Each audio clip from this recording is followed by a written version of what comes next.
bizim parlament yarananda komiteler yaranırdı. Dedim, ay kardeş, bəs Qarabağa qayıdış komitesi olmayacak. Dediler ki, Rövşən bəy, təklif elədinsə, başda bunun təşkili ilə məşğul olmağa. Məmnunam ki, bugün Tərənə xanım kimi ləyaqətli bir Azərbaycan vətəndaşı bu işə rəhbərlik edir və yaxşı da rəhbərlik edir. Süleyman bəyə təşəkkür edirəm ki, əsaslı işlədi və ümumiyyətlə Qarabağa Qayıdış Komitəsinin üzvləri yaxşı işlədilər. Mən də bu çox şeylər təklif edirəm. Fantastik məsələlər çıxardıram ortalığa ki, 4 milyon, 5 milyon Azərbaycan əhalisi Qarabağda yaşamalıdır. Bakıda yox, Qarabağda yaşamalıdır. Niyə görə? Çünki Bakı Azərbaycanın mərkəzi də deyil, heç qırağı da deyil. Qırağından da o tərəfədir. Gedib dənizin içində özümüzə bir yekə məkan düzəltmişik. Durmadan da tikirik. Bakını tikirik pul qazanmaq üçün. Emin Ağalarov da gəldi tikmək üçün, hamı pul qazanmaq. Xeyr. Qarabağı, Azərbaycanı yüksəltmək üçün biz tikməliyik, yenidən tikməliyik, sıfırdan tikməliyik. Sağ olsunlar, sağ olmasınlar. Qarabağı məcbur elədilər ki, biz sıfırdan tikək. Ona görə xalqın da gücü var, resursu var. İlham Əliyev deyir ki, 20 milyard manatdan çox pul sərf eləmişik. Qardaş, 5% millət gətirmişsən 5 il ərzində ora. Əgər mən millətin 50%-ni qaytarmaq istəyirəmsə, deməli 50 il zaman sərf eləməliyik. Yox, bu sürət düzgün sürət deyil.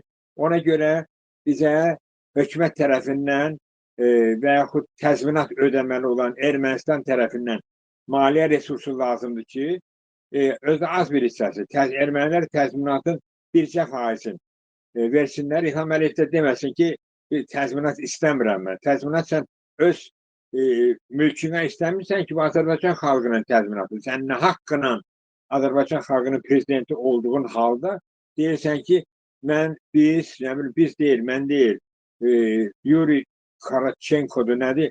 Rusiyanın bir məşhur jurnalisti var. Ona intervyu verəndə təzminat haqqında sual verdi. Ermənistan təzminat ödəməlidir, dedi, yox. Biz dedi, yəni mən sözün doğrusu mən müxalifətə də sual verdim ki, bizim müxalifəti, öz müxalifətimizdəki təzminat haqqında heç danışmırsınız. Dedilər ki, Ermənistanın gücü yoxdur. Dedim, gücü yoxdur, bizim torpağımız var. Vaxtilə vermişik, Zəngəzurun bir parçasını qaytarsınlar. Nəysə, deməli, xalqı həvəsləndirmək lazımdır ki, əgər bu hökumət bacarmırsa, başqa hökumət, misal mən demirəm ki, mütləq Teymur Eminbəyli baş nazir olduğu bir hökumət olacaq, Ataxan bəy ədliyyə naziri, kimsə bizim bu parlament üzvləri hamısı təmənnasız vətənsevərlər kimi Qarabağın yenidən tikilməsinə imkan yarada bilərlər, yaradacaqlar da.